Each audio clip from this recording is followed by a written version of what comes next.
Welcome to Radical Feminist Perspectives. Today we're going to hear about the book Mothers and Amazons by Helen Diner. It's being discussed by Susan Hawthorne. So Susan Hawthorne has been reading about prehistory for nearly 50 years. She even enrolled in a philosophy PhD entitled Belief Systems in the Ancient World in 1979. 1 year it became impossible because all the philosophers wanted her to read was postmodernism. She threw in the PhD and began studying ancient languages, ancient Greek, Sanskrit, and some Latin. Instead of her PhD, she wrote a novel, The Falling Woman, 1992, which includes some mythic material. Her main work is the mythic area is poetry. In The Butterfly Effect, 2005, she unpacks lesbian language and metaphor. In Cow, 2011, she follows a cow called Queenie from her invention of the universe to the present. In Looper and Lamb, 2014, she pulls apart the history of Rome, its wolves and lambs and lost texts found in an ancient museum. In The Sacking of the Muses, 2019, she follows myths from India and Greece, including several translations. Poetry allows for experimentation and for making things up in order to show a different way of seeing the world. She's currently working on a book called Ulyssia, in which she imagines a lesbian-centric Amazon world. So thank you so much, Susan, for talking about this book, Mothers and Amazons by Helen Diner, and over to you.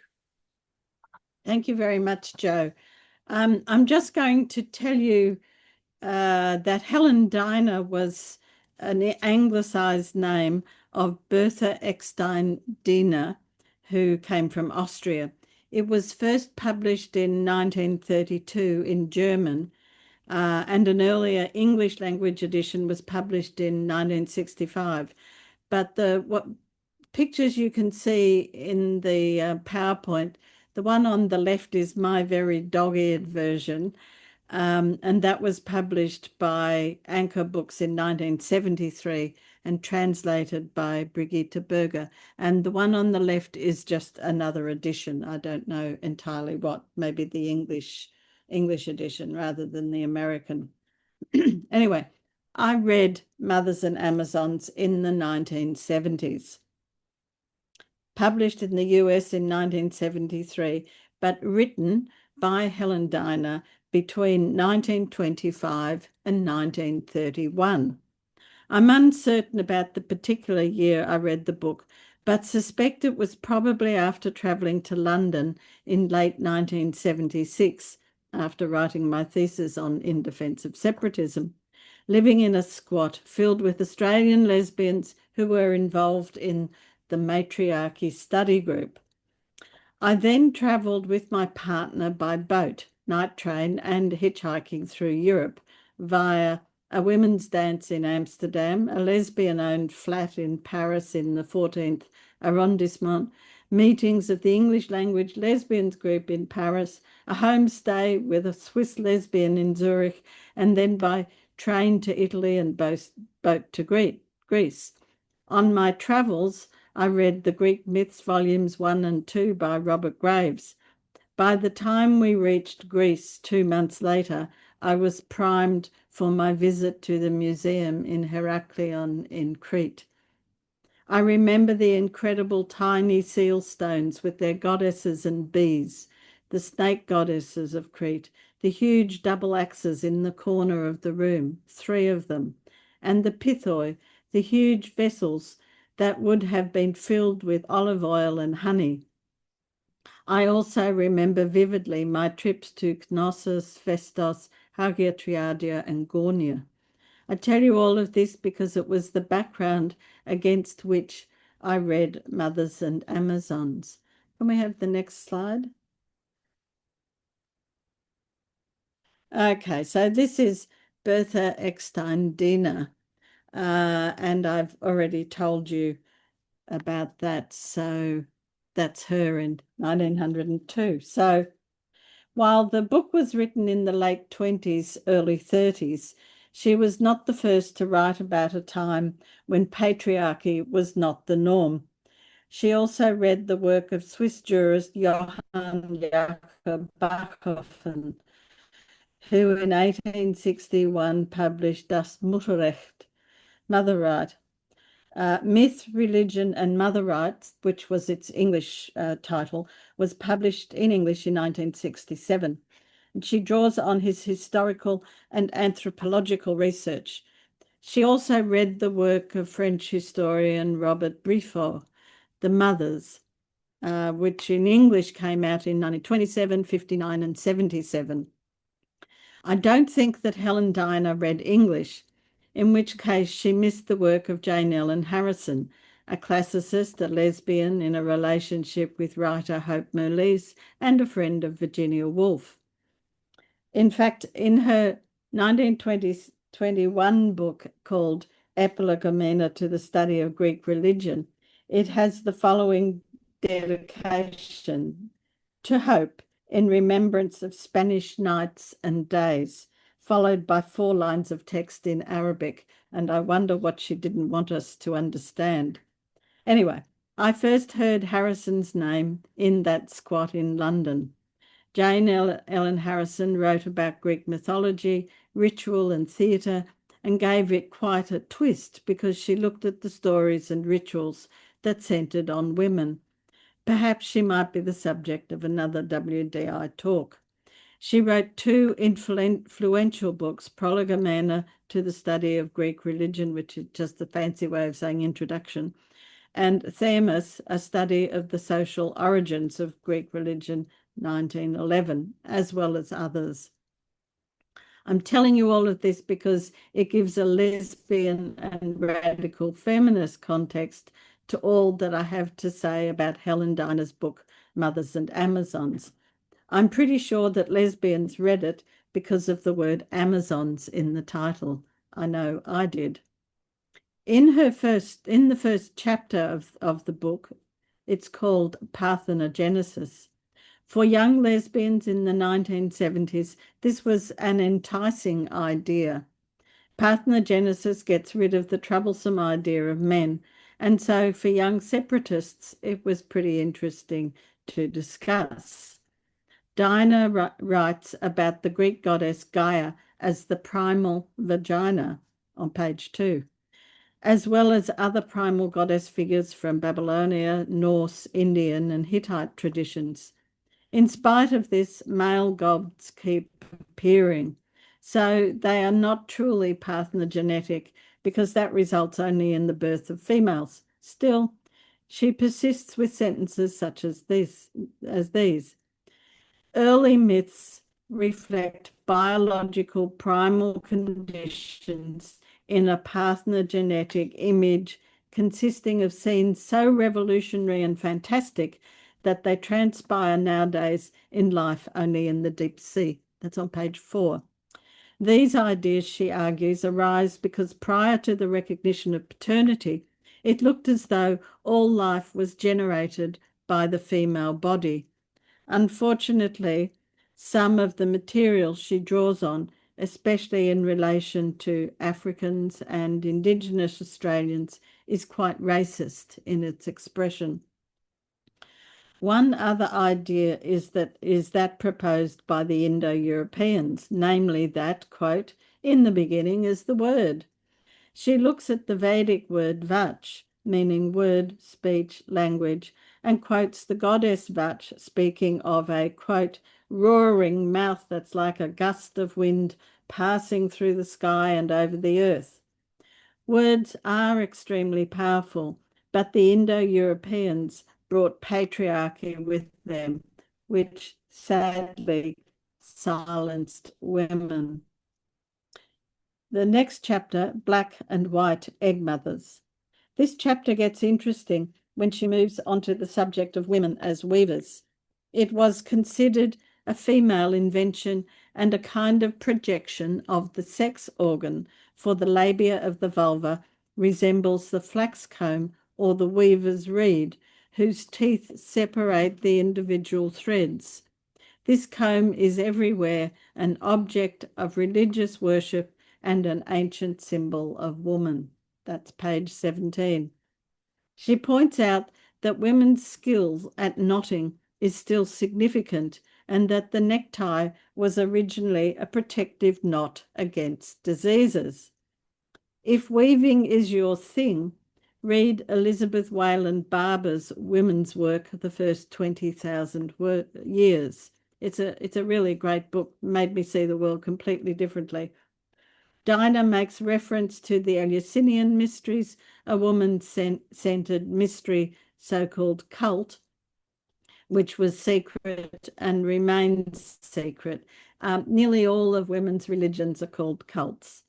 So moving on to Delphi, she writes, quote, where the earth is cleft apart to form a female flax comb, the oracles come forth.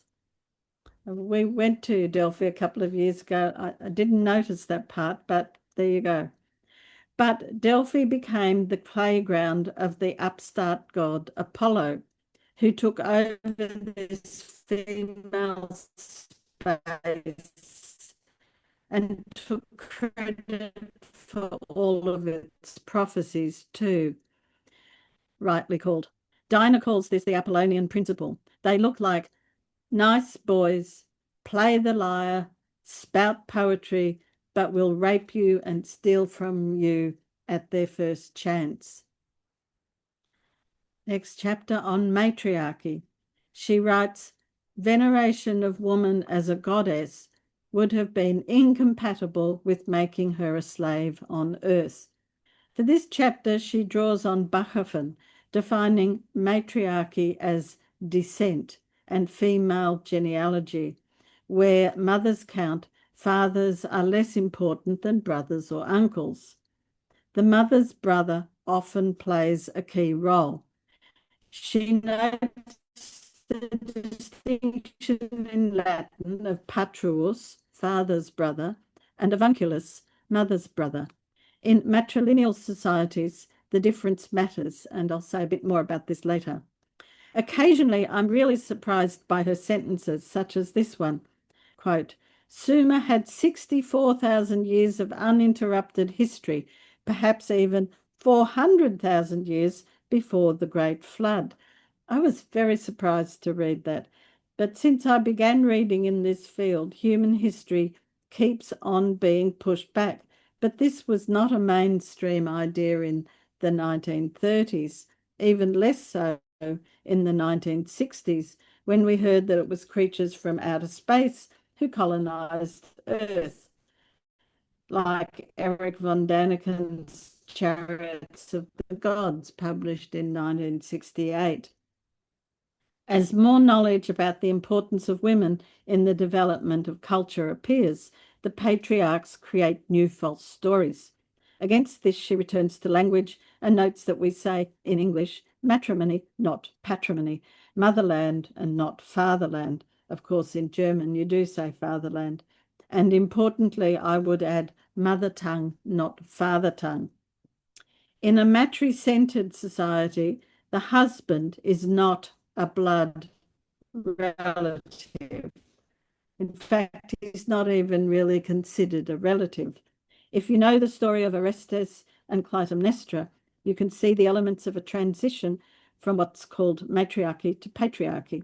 Agamemnon, the king who gained his kingship by marrying Clytemnestra, sister of Helen, sacrifices their daughter Iphigenia, or Iphigenia, as some people say, to bring winds that will take the Greek ships to Troy. After all, Paris stole Helen, the queen of Sparta, the sister of Clytemnestra. When Agamemnon returns from Troy, Clytemnestra kills him in revenge for her daughter Iphigenia's death.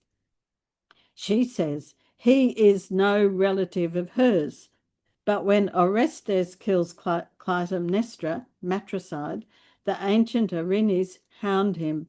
They say she was not related by blood to the man she slew, and he appeals to Athena, the motherless daughter, because she's the daughter of the top dog patriarchal god Zeus, for help. At this time in Greek history, there are earlier versions of Athena. By matri-centered logic and law, he is clearly not related by blood to the woman he slew. On this occasion, Athena becomes the handmaiden of the patriarchs and says, it's okay to kill your mother, but not okay for a woman to kill her husband. While, thanks to feminists, the law has shifted a bit, I think these ideas still lurk in the social unconscious of men. There is no shortage of blood. In the Gilgamesh epic, for example, there is the house of putrefaction and a tense relationship between the sister goddesses Ereshkigal, queen of the underworld, and her sister Inanna, Ishtar, queen of heaven. That's in the Sumerian tradition. And then there are the forced marriages. For example, she describes the place Hades, the place of Hades, not the god Hades, the Greek underworld, as an aristocratic prison colony led by Tantalus and the Danaid, the representatives of the ancient matriarchy. The Danaid are dragged into a blood wedding, and she says they killed their husbands with only one of them sparing her mate. Susan, She says that in the original telling, she was the Susan, can you hear outsider. me? No. Yeah. Susan, it's breaking Yes, up. yes. So I've asked Renata if she could leave the webinar so No, that no, I'm your back on Wi-Fi now. works better. No, I'm no, now no, back it's on. not I can see the right, okay. Susan, All right. every 2 minutes it's breaking up, so we can't hear you. But one thing we could do is we could get Renata to leave because that will open your bandwidth. And then secondly, we could turn off your video. But first, Renata can come into my office. exactly, she could. Let's try that. And if not, if it's not better, then what we'll do is let's turn off your video. Because we can still hear you and we can see the slides. But let's try with Renata uh, cutting out first. Okay. Okay, great. Perfect. Yep. Okay. Renata, come into my office, Renata.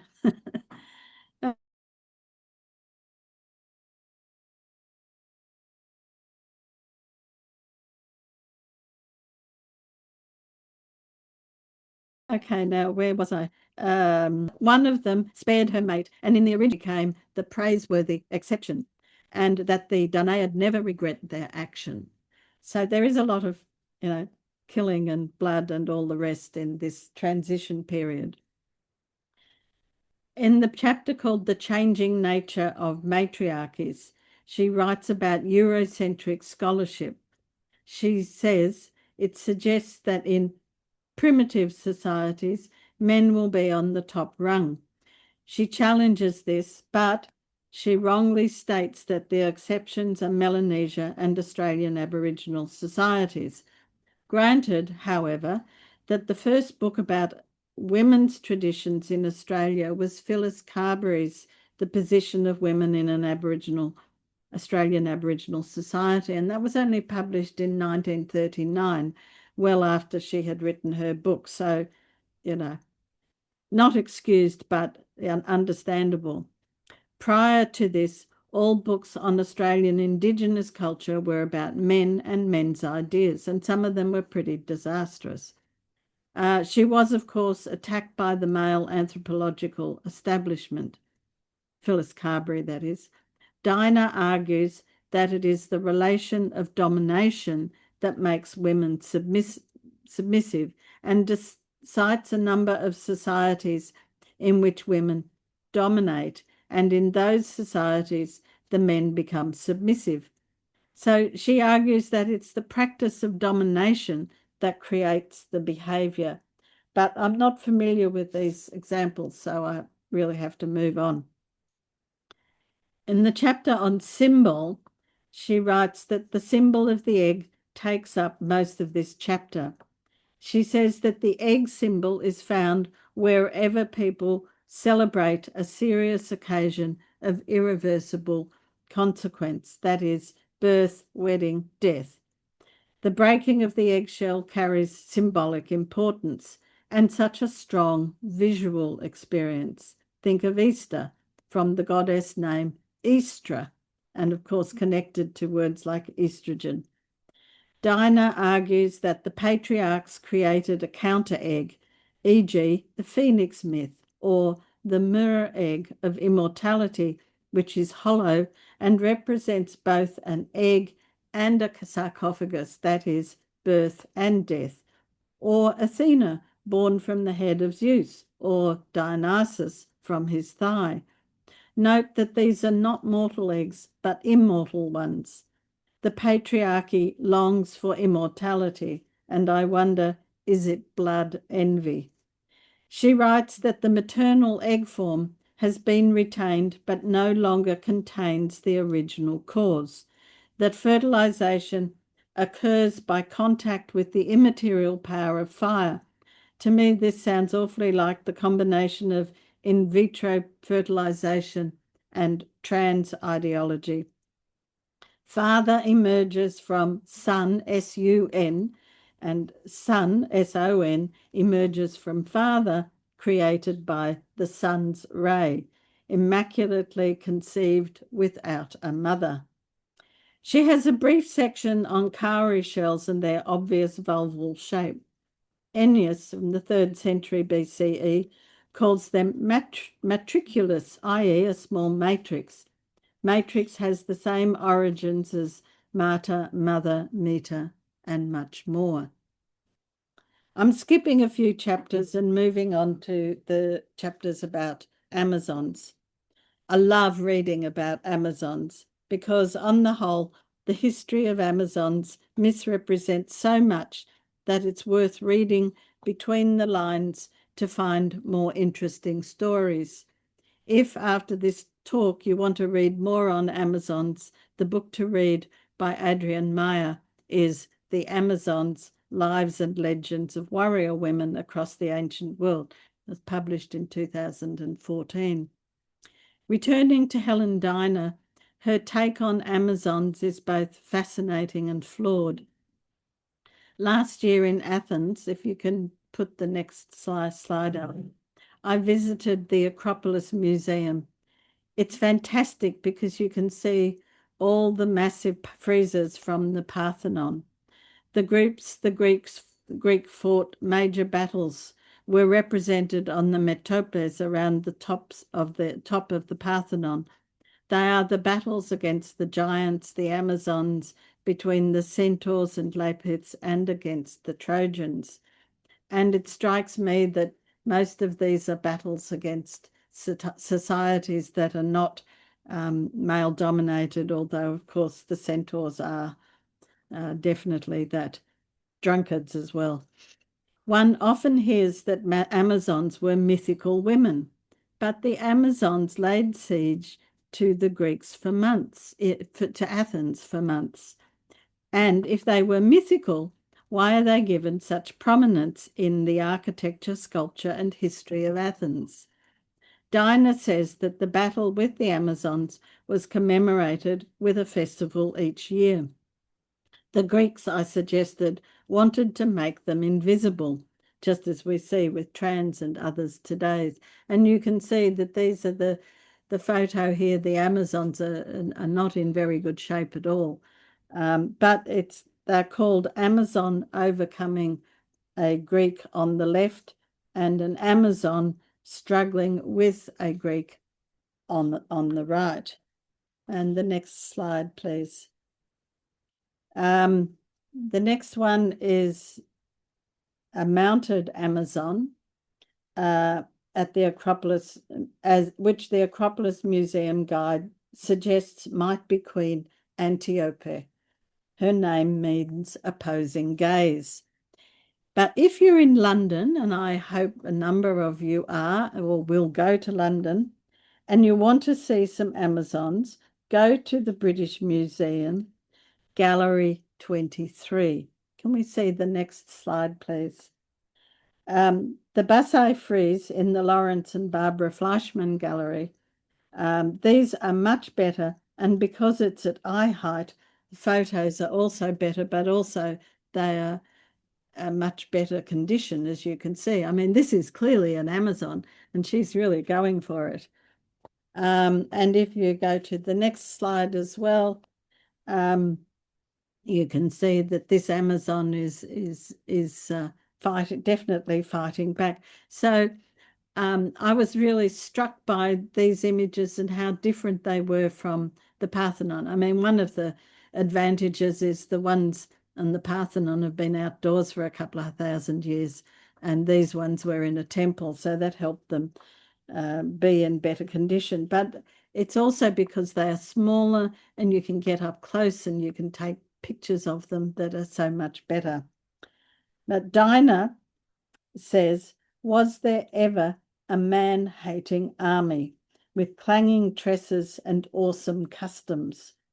It's hardly unusual for an army whose leader, such as Hippolyte, who fought at Troy, who was killed, to generate hate against the enemy. I mean, that's what wars do.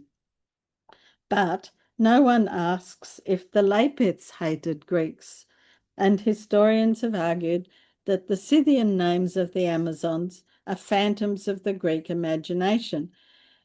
But when the Persian names, and the Persians were another huge, I mean, it was like the USA against Russia, the Persians against the Greeks.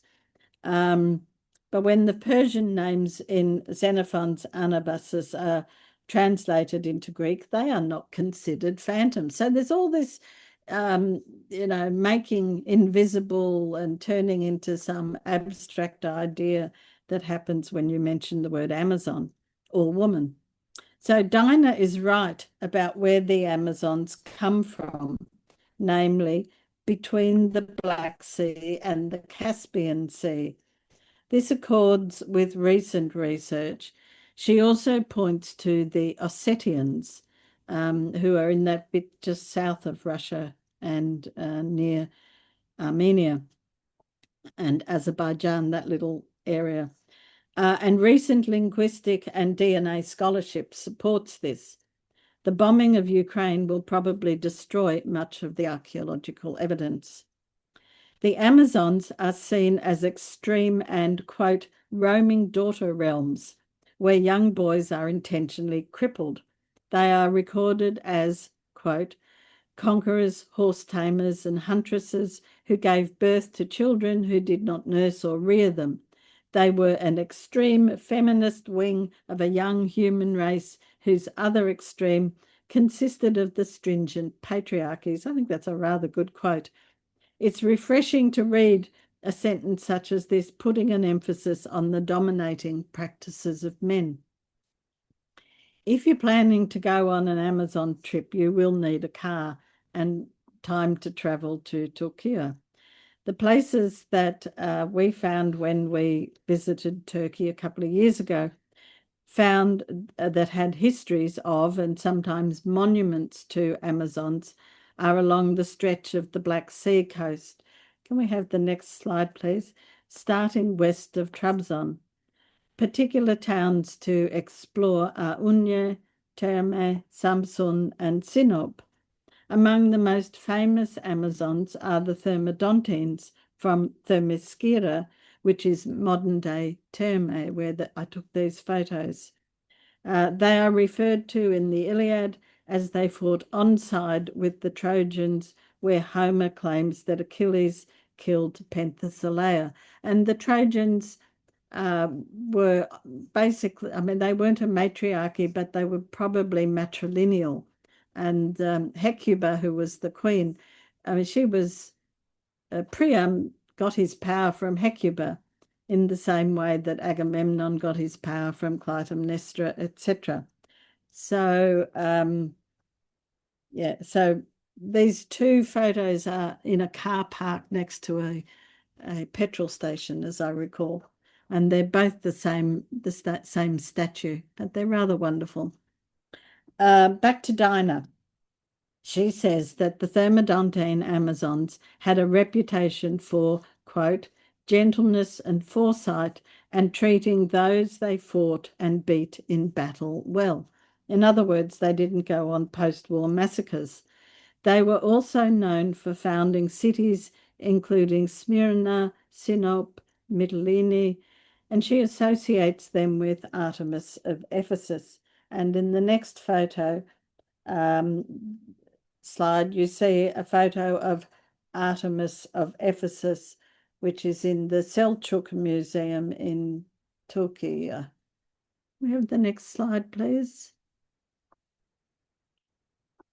And so there are other similar renditions of this figure, especially in Rome. There's a huge statue in the museum in Rome. There are two queens in the Thermodontian system. There are two queens who share ruling responsibilities. One administers and the other leads the army for guarding frontiers, presumably from those awful patriarchal raiders. Their Scythian names often include the word for horse, and when translated into Greek, you get words that have hippos or ippos in it, such as Hippolyte, release the horses, Alcippe, powerful horse, Melanippe, black horse, Hippotoe, mighty mare, Dioxippe, pursuing mare. Their enemies made fun of their horse connection, accusing them of orgies with horses. Dinah also challenges the story of Amazons cutting off a breast. Instead, she suggests Amaza refers to no barley bread. It could, she said, also come from a Scythian word, emechi, those who count by the mother. In some statues, the Amazon is dressed in Greek garb, but what is consistent is that she wears long, narrow trousers, a long coat, and soft, long boots. Maya, in her book on the Amazons, says that they invented trousers, a style that eliminates chafing when riding a horse, and that's in chapter 12 of Adrian Maya's book. Another repeating symbol is the double axe, a small shield, bow and arrows, and a short sword.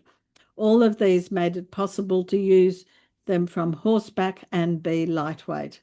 She says that after seeing the Greeks use a lance, they added that to their armory. Many of the surrounding patriarchal societies attacked the Amazons to steal the Amazon queen's belt and to depose and rape her.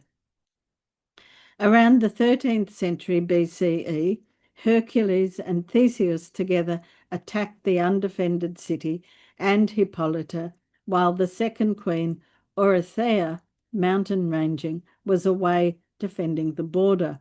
It's this raid that is said to have sparked the revenge attack on Athens, recorded in the Amazonamachy on the Parthenon.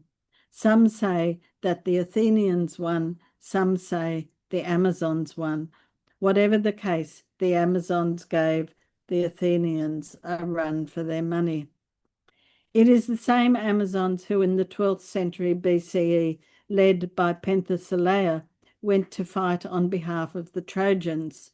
The war with the Amazons had a profound effect on the Greeks because they were not battles between men, e.g. the Persians, but which of two forms of life was to shape European civilization in its image.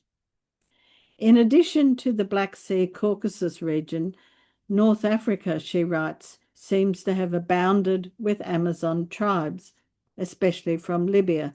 But remember, these names refer to regions with really different borders from those of today.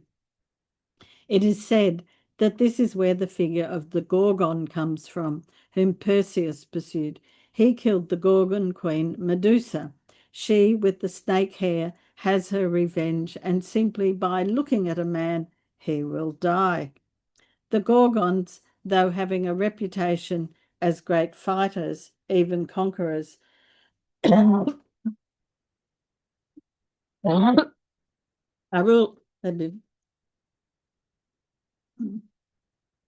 also remembered as peaceful city builders. I'll have a bit more of a drink.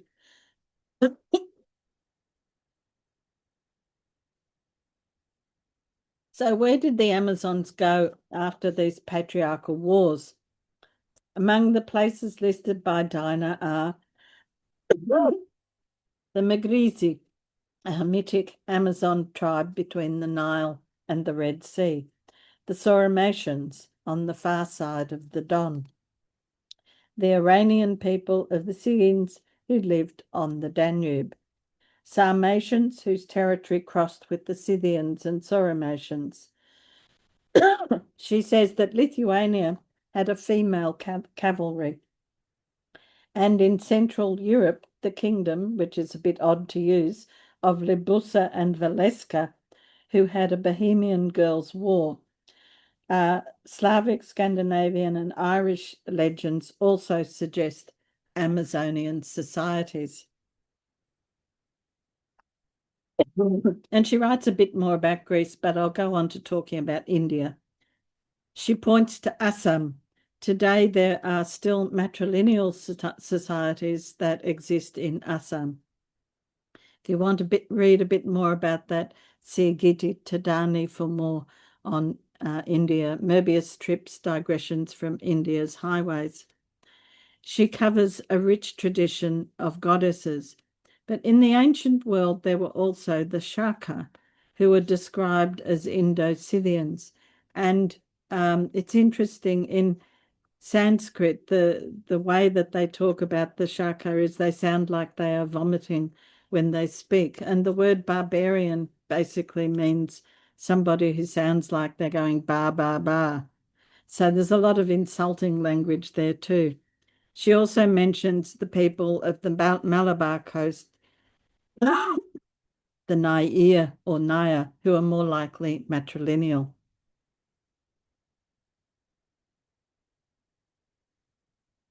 She mentions China, Japan, and Formosa, but it's incredibly brief and likely matrilineal.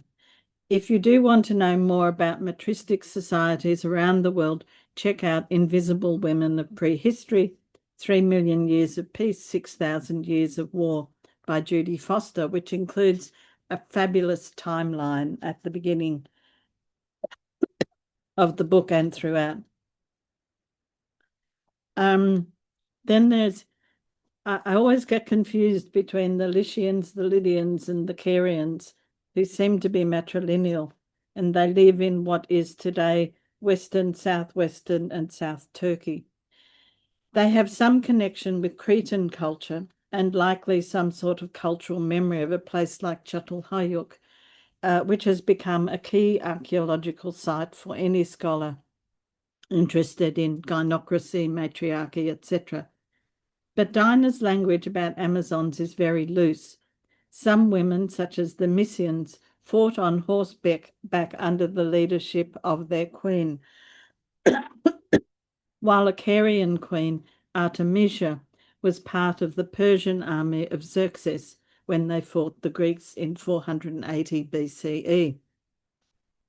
In Lydia, which is Western Turkey, very close to Lesbos, she says that the royal house traced itself back to the Amazon Omphale.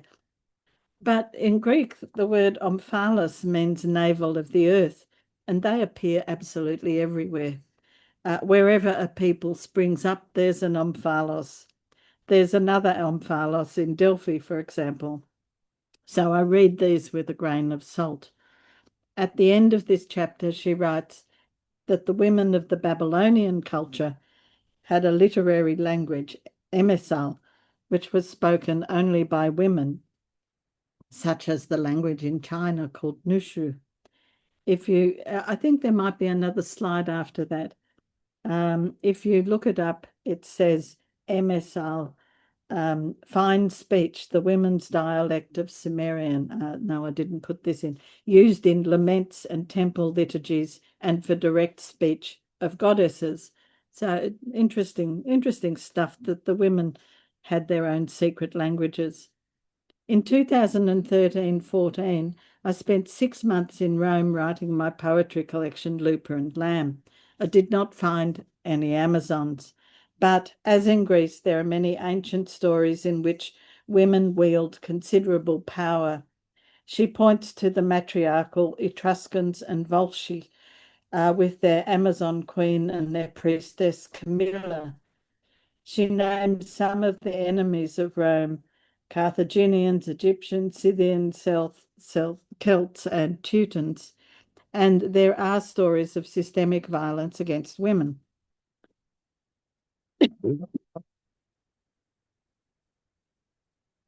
The Romans count their descent from the Sabine women, who in 720 BCE were subjected to a mass rape under the leadership of Romulus. The deal was that the Sabine women will have full property rights and their children born free. I wrote a poem about this, and I wonder, did the two groups of men make a deal? Livy says no sexual assault took place, but can we believe this? Can we believe anything that the Roman? More on descent.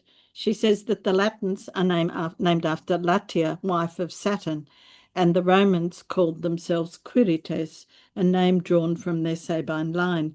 The name Roma comes from the Etruscan clans, and that the Roman people came from the Curiae, 30 female clans also connected to the Sabine women. So the mass rape of the Sabine women is critical in the history of Rome.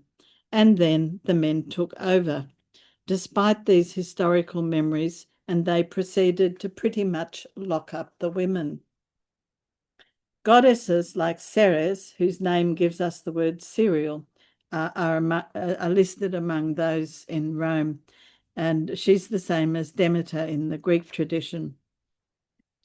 Out of the blue, on page 201, she writes that there were, quote, lesbian practices and holy obscenities in honor of Bona Dea, the good goddess, a title, not of a name. She's an aspect of Ceres or Cybele and others, and was the center of two important festivals. In 62 BCE, Clodius, a politician, gatecrashed the festival of Pompeia, which was a women-only space. Julius Caesar's wife, Pompeia, paid for his intrusion because, quote, Caesar's wife must be above suspicion.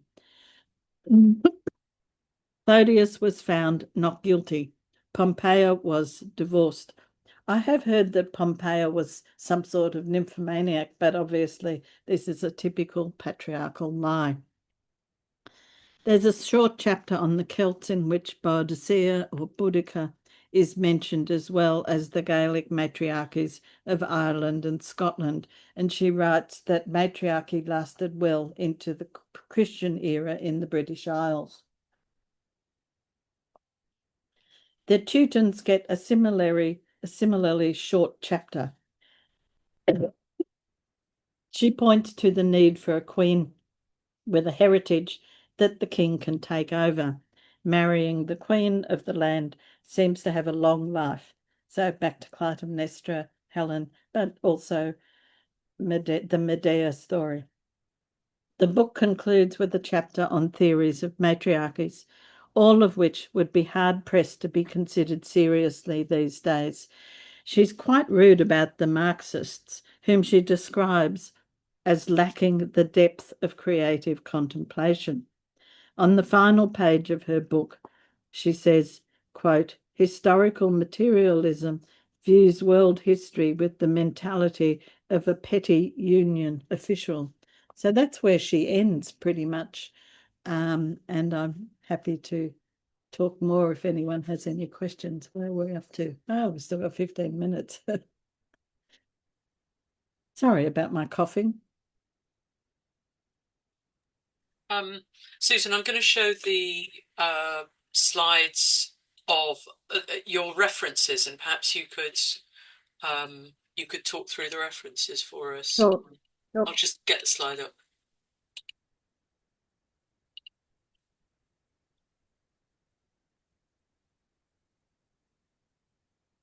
So clearly that Helen Diner at the top. It is an interesting book, and at one stage I was wondering why hasn't anybody reprinted it, but it's a trade book, and you would not get away with reprinting a trade book like this. It's not like Bachhofen's Myth, Religion and Mother Right, which is an academic book, or Briffault's The Mother, also an academic book. So they can get away with saying stuff, even though there's a lot of stuff in their books that's wrong also. And basically, any book that's been published really ahead of, I don't know, the 1960s or so is really likely to be pretty racist, unless they stay completely away from that kind of stuff. The Jane Ellen Harrison is interesting. It's tough going, and it's helpful if you know a bit of Greek. Um, the first book is really an introduction, and then Themis is about that particular goddess and a whole lot of stuff about where that goes from there. It's a long time since I've read both these books, so I can't really give you much more than that.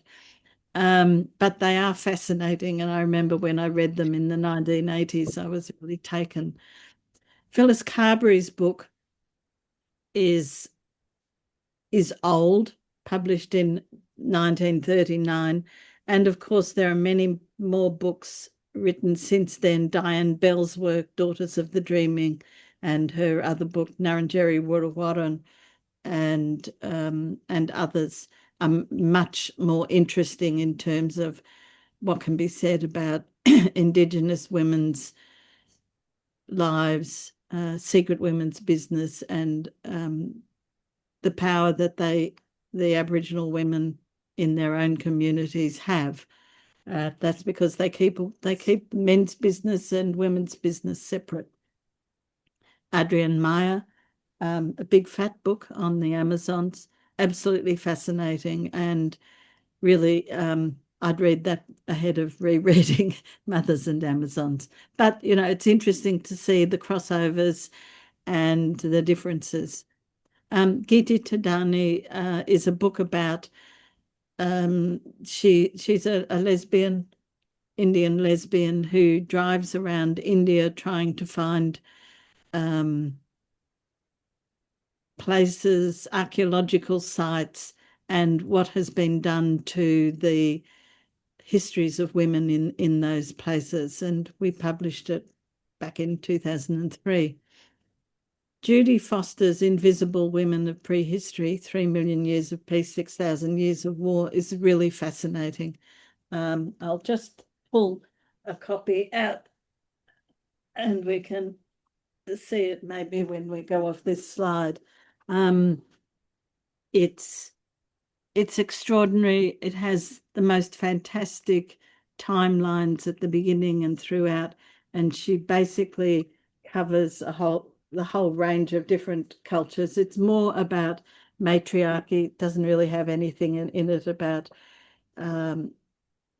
Amazons. And she started out as an art teacher and was able to draw pictures throughout the text, which saved us an awful lot of money in terms of reproducing images. You can't reproduce a photo without paying a lot of money these days. So that was very important for us in terms of being able to actually publish the book. And it's fascinating. There are other books around. I'd also recommend, if you want to know more about this, Max Dashu's Suppressed History Archives. If you just looked up Suppressed History Archives online, you will be able to find it. There's almost too much there to take in, but it's really fascinating. I think that's probably about all I need to say about the references. There are many other places to go these days, as there are a lot of books being published in the area. And I actually think that the radical feminists and goddess feminists actually have a lot in common. I'm constantly surprised at the radical things that are said by the goddess um, writers and those who are interested in this whole field. And while they generally don't say much about trans, they're very they're very keen on keeping women's spaces and women's history and the history of the various religions that women have had throughout time. And they want to go back further and further. Susan, there's a question from Aideen in the chat, in the Q&A. It says, what was the book Susan recommended about weaving? Ah, it's called Women's Work. And yes, I missed that off my list, didn't I? That was nasty of me. Women's Work, the first 20,000 years was published in 1994. And she says in her afterword of this book that if she were to publish it again, she would say the first 30,000 years as the subtitle. So yeah, it's fascinating. And her other, I've read a few books by her since, and she's got interesting stuff because, you know, stones are really easy to check out archaeologically, but fabrics and fiber and weaving are not. And so you have to do quite a different kind of archaeology if you're going to trace those materials. I've got a question or a point that we've done as one of the radical feminist perspectives. We talked about the book The Reign of the Phallus by Eva Curls, Mhm. 1984, I think it was. And that's 1985. And that talks a lot about Amazons. And she, in on page 3 of her book, she says, um, in Athens, the legendary combat of Greek heroes and Amazonians held first place in popularity. The legend of these warrior women who fight men and exclude them from their society is the mythological archetype of the battle of the sexes.